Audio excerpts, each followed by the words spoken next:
Okay, one instruction is like whenever you're writing P from your chat window, those who have joined in with a name, please write down your roll number. While writing P from the chat window, please write down your roll number if you have not logged in with your PRN. If you have logged in with your name, please write down the roll number when you are writing P from your chat window, because then it will be possible for me to identify the candidate.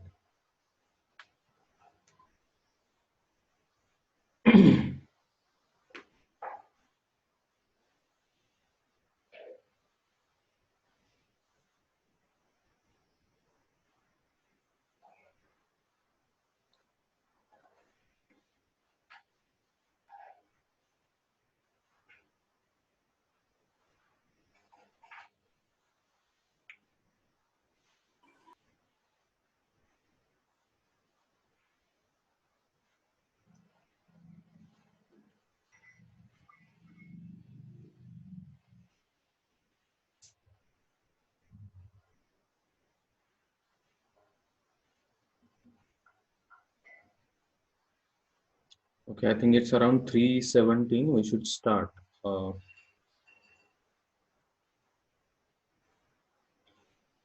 the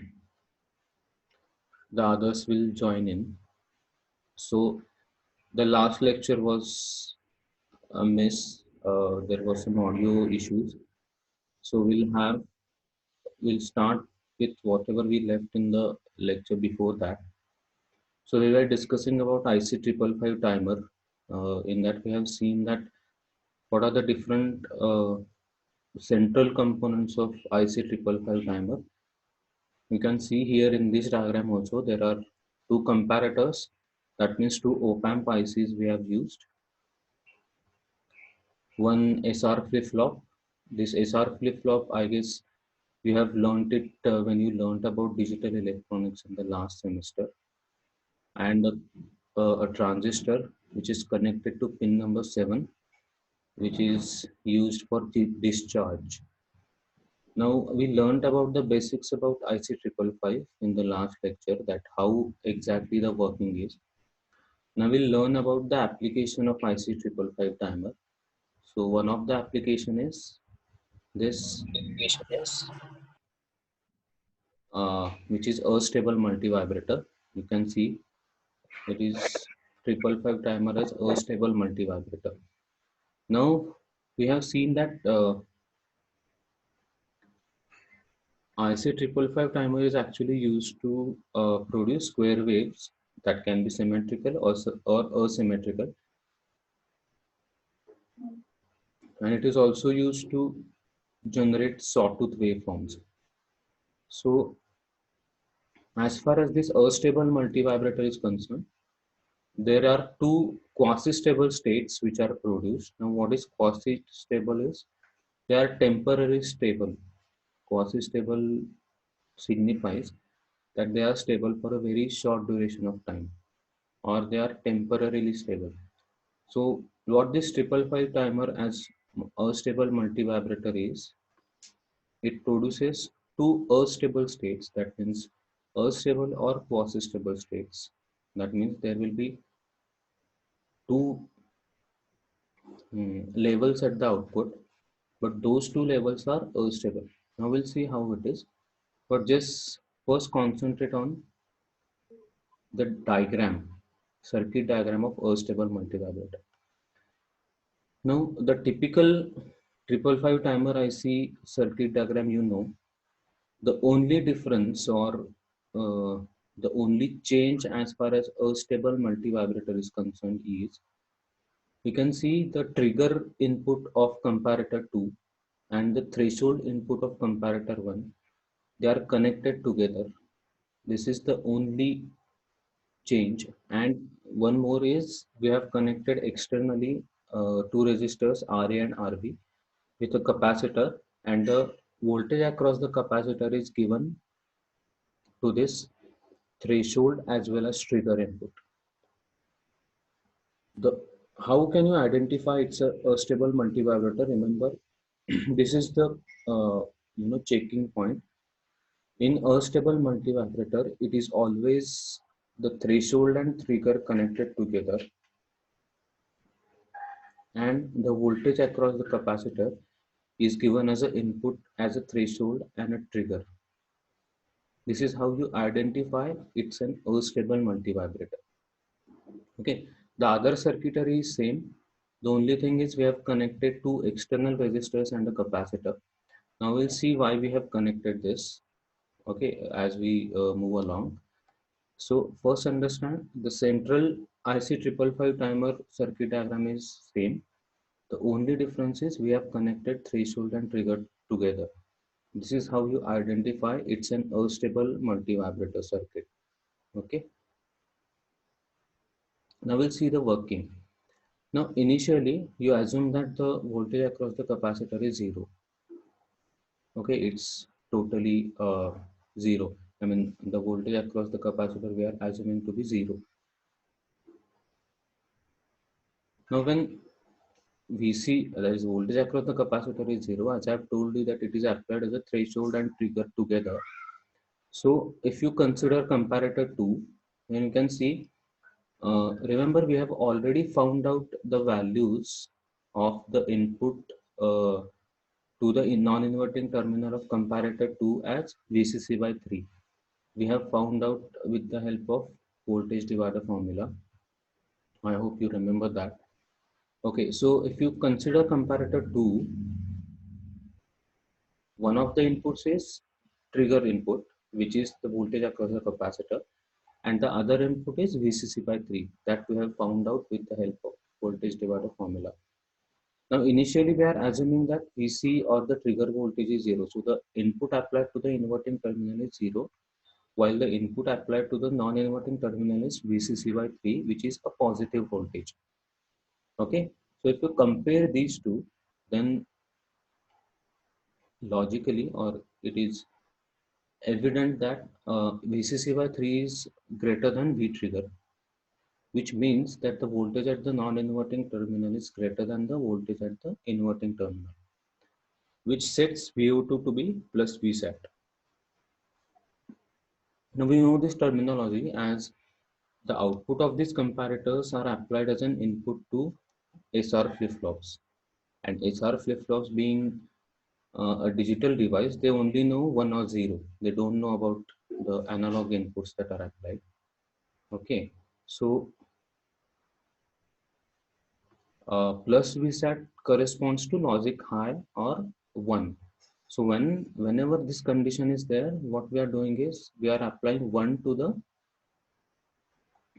we are sending 1 through VO2 to the reset terminal of flip-flop, which means that the flip-flop is in reset mode, which signifies that output Q will be 0 while Q bar will be equal to 1. Now remember this we are doing it at t is equal to 0. Initially we have assumed this. So at time t is equal to 0, this is the scenario where the voltage at the non-inverting terminal of comparator 2 is VCC by 3, and hence the VO2 output is plus Vsat. So Q is 0 and Q bar is 1. So when Q is 0, that means the transistor which is connected, you can see in the diagram, when Q is 0, the transistor which is connected will be in cutoff condition or cutoff mode, and that means the entire path, when this transistor is in cutoff mode, that means it is an open circuit. So this point, so you can see the above entire line from pin number 7 to a point between RA and RB. This entire path will not be there in the circuit. So the capacitor starts to charge through resistors RA and RB. Remember, we are at t is equal to 0. This is the scenario at t is equal to 0. When t is equal to 0, the output of comparator 2, that is the mm, uh, comparator where we have applied trigger input. The output of that is 1. So the R is 1. That means reset input is high, which sets Q is equal to 0. When Q is 0, this transistor will be in cutoff. That means it is an open circuit. When it is an open circuit, the pin number 7 to a point between the resistors RA and RB doesn't exist because its transistor will be in cutoff mode, and hence the capacitor starts to charge through a path between RA, RB and C. That will be the path of charging. So the time constant for that would be RA plus RB into C, because RA and RB will be in series with each other. Okay. So this is the condition at t is equal to 0. Now, from the transient, so this diagram RA plus RB and C, this will be the circuit diagram when we have t is equal to 0. This will be the circuit diagram as far as charging of the capacitor is concerned. This will be the scenario when at t is equal to 0 and capacitor starts to charge. So now from the transient analysis, I think this we have learned it in network theory. We know that the voltage across the capacitor is VCC into 1 minus e raised to minus t RA plus RB into C. This formula we know, right? Thus, now we can see that capacitor starts to charge and the voltage VCT is connected to the threshold of comparator 1. So I have told you that the voltage across the capacitor is connected to a trigger voltage as well as to the threshold voltage of comparator 1. This is how you identify it's an unstable multivibrator. Now you can see as the voltage across the capacitor becomes more than 2/3, the control voltage, by the way, we have calculated it with the help of voltage divider rule. If you see the diagram of this, the control voltage or this particular voltage at pin number 5, we have calculated it with the help of voltage divider rule, and it is 2/3 VCC. It's the constant value, remember. The voltage applied to the in non-inverting terminal of the comparator 2 is also constant, as well as the voltage applied to the inverting terminal of comparator 1 is also constant. This we have calculated it, which is 2 by 3 VCC. Now, if you consider comparator 1 as long as uh, voltage across the voltage at the threshold or the voltage across the capacitor is less than 2/3 VCC, the output won't change.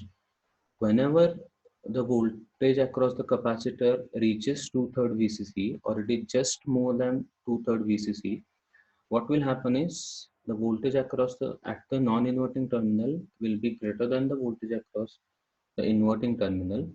So the output VO1 will be plus VSAT.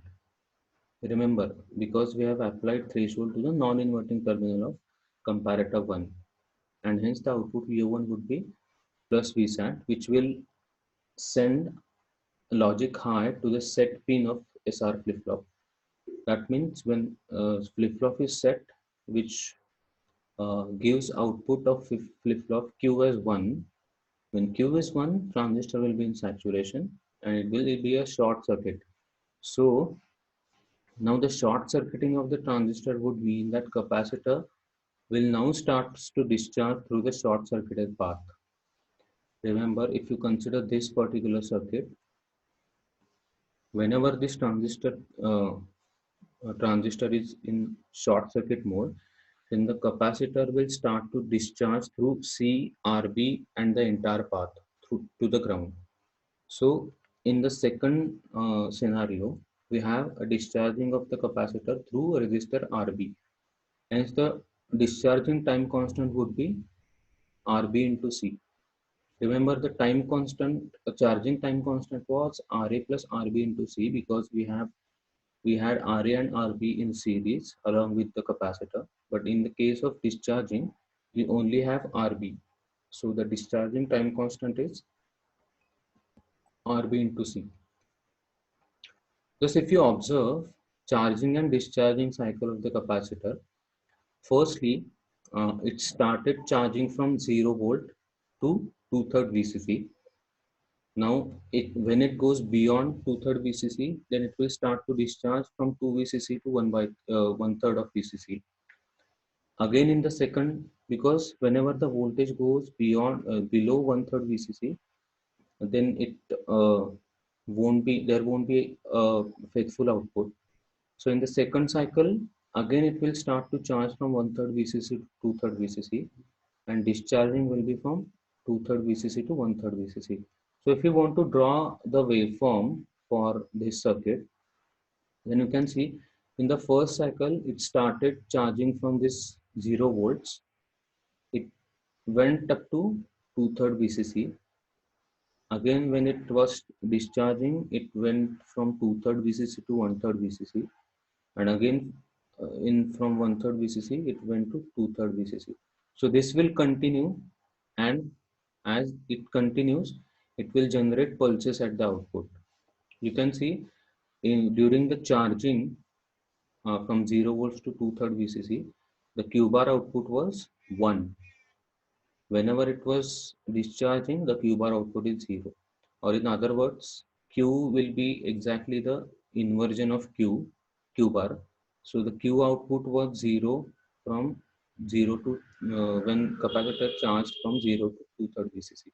So this will be the waveforms of charging and discharging of the capacitor. Now we'll find out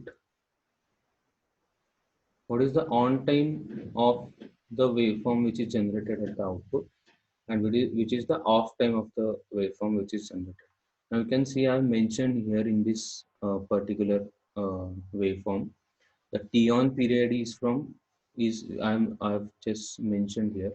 So the on time of the pulse is this, and the off time of the pulse is this.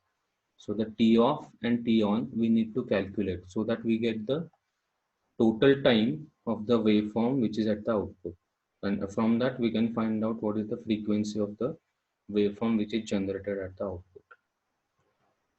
Remember why we are considering Q bar, because if you see the circuit pin diagram or the circuit diagram of IC 555, Q bar, at the Q bar we are taking the output. So that is why we have considered this waveform for the calculation of on time and off time. Okay. So for calculating on time, what we need, we know this formula, which is from the transient analysis that we have learned in network theory. Vc of infinity is the final value, Vc of 0 plus is the initial value, and e raised to minus t by tau is the time constant for that particular duration. Now, if you consider the on time, if you see the waveform,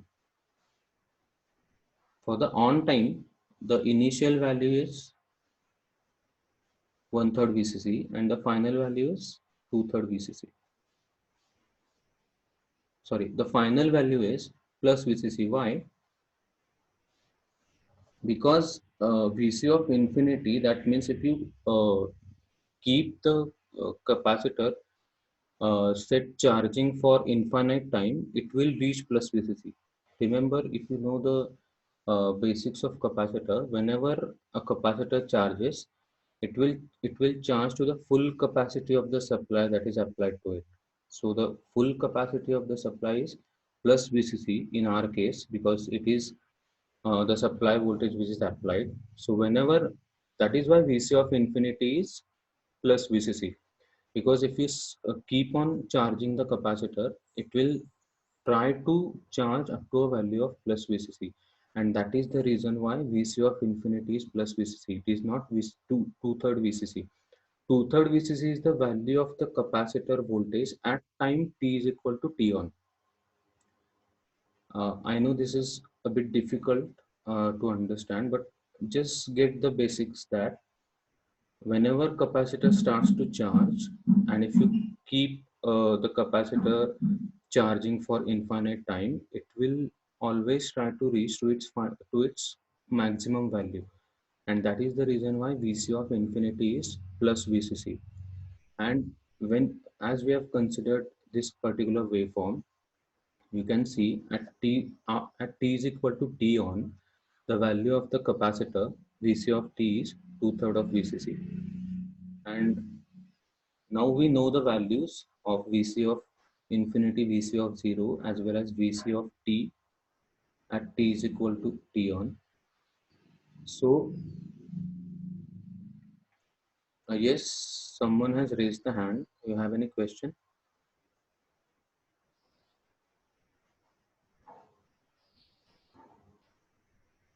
The time constant for charging is, we know, that is Ra plus Rb into C. So if you substitute all the values in this, you get 2/3 VCC equal to VCC into VCC by 3 minus VCC into e raised to minus t on by Ra plus Rb into C. Now this is a simple math. If you go on solving this, you'll find out that T on is 0.693 Ra plus Rb into C, or it is 0.693 into charging time constant. Okay. So this is how we have calculated the value of on time of the waveform generated at the output. Now similarly for T off, we'll use the same formula where VC of infinity is 0 volts. Now remember, it is for the discharging. It is for the off time. So in the off time, the capacitor is discharging, and hence when you keep capacitor discharged for t is equal to infinity, it will be 0 volts. It will be completely discharged. So, and initially, what is the value of the uh, capacitor? For you just consider now t off. So that at t is equal to 0 for t off is 2/3 VCC, and VC of infinity is 0 volts. So if you substitute those value and the discharging time constant Rb into C that we have just learned.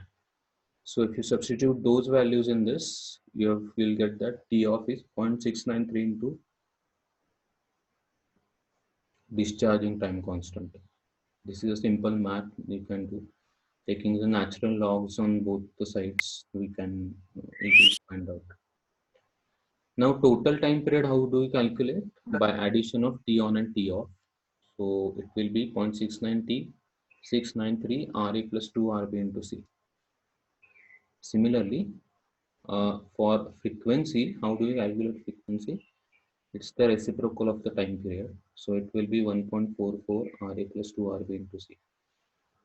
See, these formulas are very important as far as a stable multivibrator is concerned, because this is how you will know that what is the time period of the output of the wave. Now, if we want to design an stable multivibrator, what we need to do is, if we know what is the time period of the waveform that is required, from this formula we can find out uh, what should be the values of Ra, Rb, and C. Okay, so from designing point of view, you can always design a stable multivibrator by knowing what is the requirement at the output. So this is how you can calculate the time period and the frequency of the waveform at the output for a stable multivibrator. Remember, we are studying a stable multivibrator.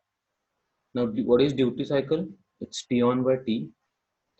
On time, we have calculated the total time also. So what will be the duty cycle? It's Ra plus Rb upon Ra plus 2 Rb. Now, what are the inferences? Now we have learned everything. What are the inferences? We can decide the T on and T off time of the output waveform by selecting the values of Ra, Rb, and C. This is, uh, designing constraint that you can always decide T on and T off, or the other way. If you already know what is T on and T off, you can design Ra, Rb, and C. Okay. By shorting the resistor Rb, that means Rb is 0, signifies T off is 0, we can have only one pulse. So see, we can now play with it. Now we have two quasi-stable states for a stable, but now you can always design for only one pulse. How can we do that? By shorting Rb, that is RB equal to 0, that means capacitor will discharge instantly, because there won't be any discharging time constant, because RB will be equal to 0. That means tau D is equal to 0, and hence the capacitor will start. Will instantly discharge. The duty cycle D is independent of the value of capacitor that we have seen, and by adjusting the values of RA and RB, we can adjust the duty cycle. So, as far as astable multivibrator is concerned, we don't have any stable states. We can say it, and it has two quasi-stable states. That is, this circuit has two temporary stable states. That this we have I've already explained. So, as far as astable multivibrator is concerned, we have seen the circuit diagram. We have seen how this capacitor starts and discharges, charges and discharges. So we have seen what is the T on and T off, what is the total time period, what is the duty cycle, and what is the frequency of the waveform which is generated at the output. Okay, fine. So this is as far as astable multivibrator is concerned. Okay. Now we'll move to monostable multivibrator. See, we are seeing the applications of IC555 now. We have already learned about the basics of IC555, but how it can be used to generate waveforms. This is of our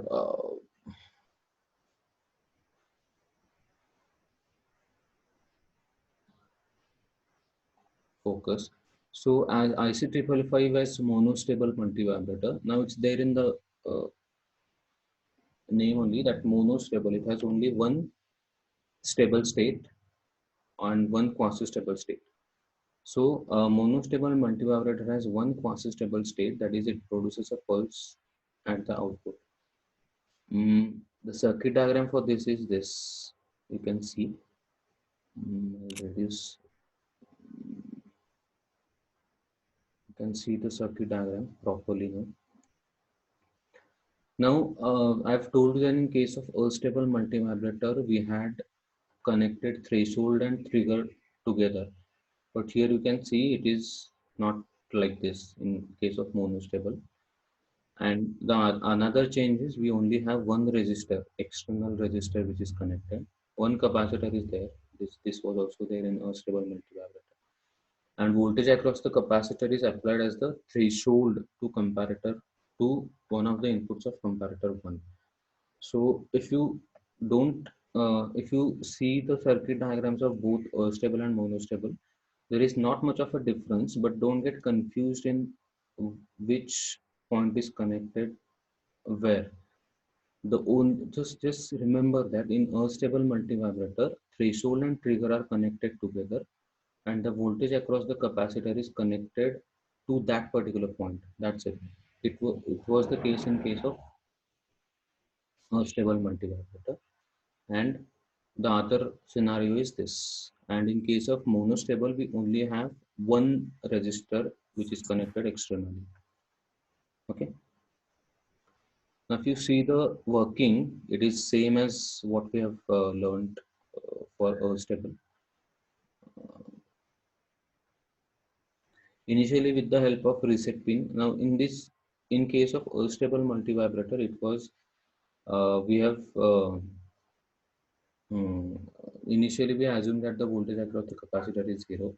Here also we are doing the same, but in case of this particular monostable, initially with the help of reset pin, the flip-flop is first resetted. That means Q is equal to 1 and Q bar is equal to 0. That is, the output is 0. Remember, we are taking output at Q bar. That is why we are saying that it is resetted. Now, if we analyze the circuit, when Q is equal to 1, it means transistor is on. When Q is equal to 1, the transistor is on. This now we have seen. We have also learned it in the basics. We have seen it in the astable multivibrator also. So when Q is 1, transistor is on and it is in saturation region, that means it is a short circuit. As the voltage across it is 0 and it's connected to ground. Remember, all this is happening at t is equal to 0, when the voltage across the capacitor is assumed to be 0. Now, when the capacitor voltage is 0 initially, and when the transistor is in short circuit mode, that means the voltage across the capacitor is 0. Because whenever transistor is short circuit, the voltage across it is 0. Now this is a deadlock condition. Now to start the working, what we are doing is we are applying an external trigger voltage less than the voltage VCC by 3, which is given at pin number 3. This is comparator 2. If you see the diagram, we are considering comparator 2. So we have applied an external trigger voltage at pin number 2. So, and that voltage is less than VCC by 3. So if this is the case, then if you can analyze that if the voltage applied at the inverting terminal is less than the voltage applied at the non-inverting terminal, then the output VO2 will be plus VSAT, that is, or plus VCC, or in digital terms, it could be logic high, or the reset pin is 1, which will make Q equal to 0 and Q bar equal to 1. Now, if Q is 0, then the transistor will be open circuit and the capacitor will start to charge. Remember, this is the similar explanation for a stable.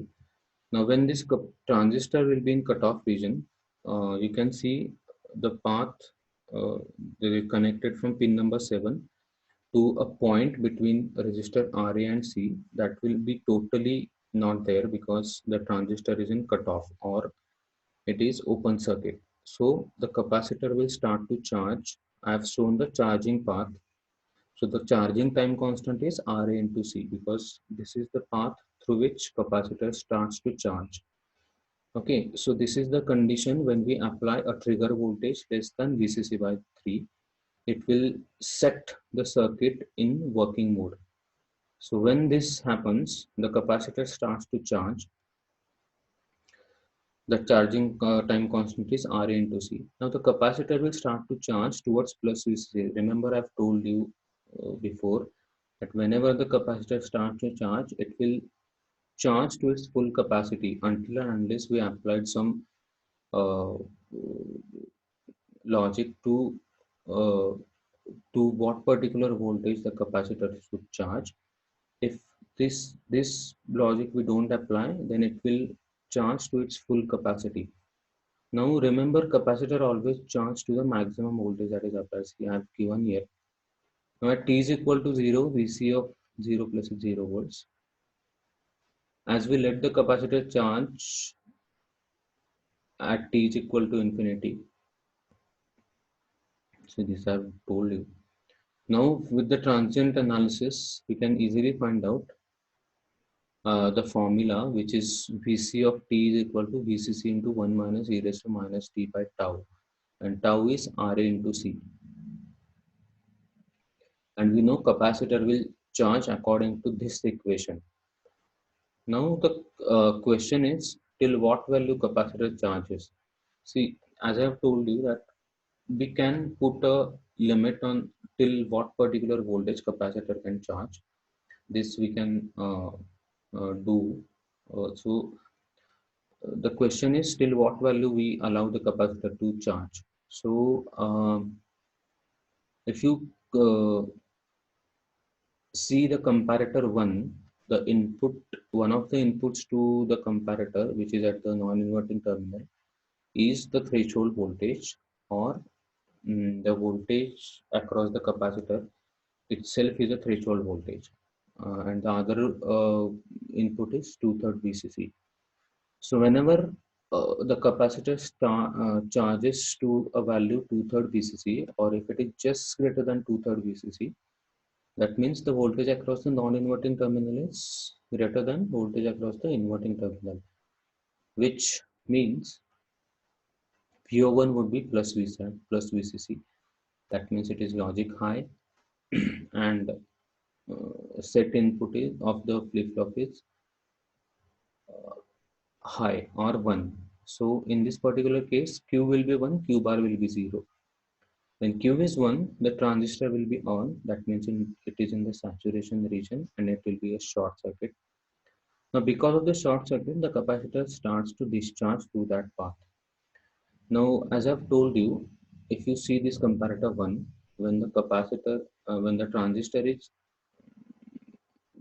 in short circuit mode, you can see there is no resistor in this particular path. I have shown the discharging path here, where tau d is equal to 0 because there is no resistor in this path.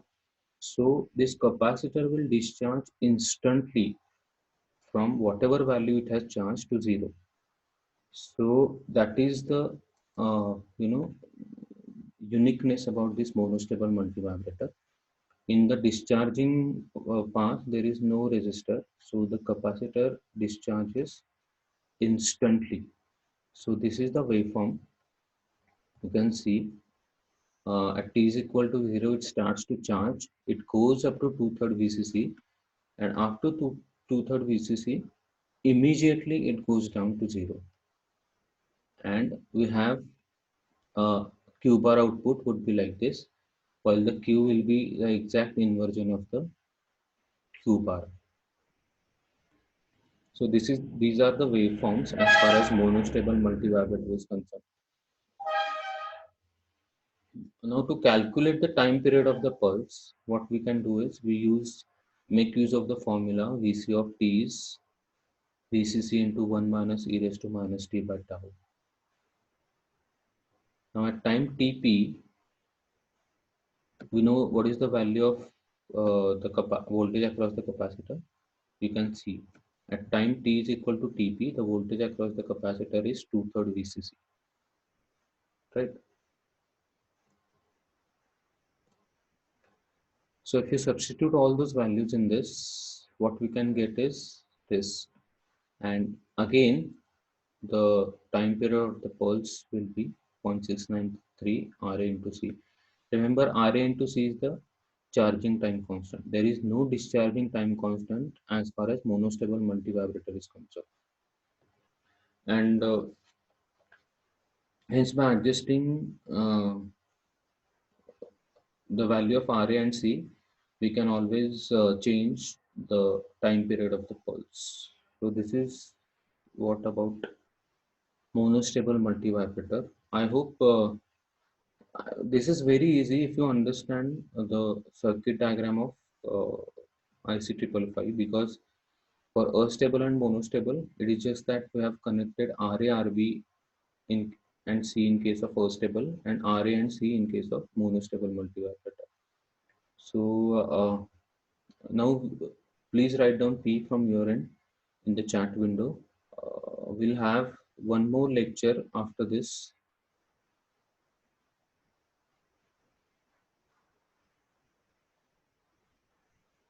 We'll start that lecture at 4 o'clock.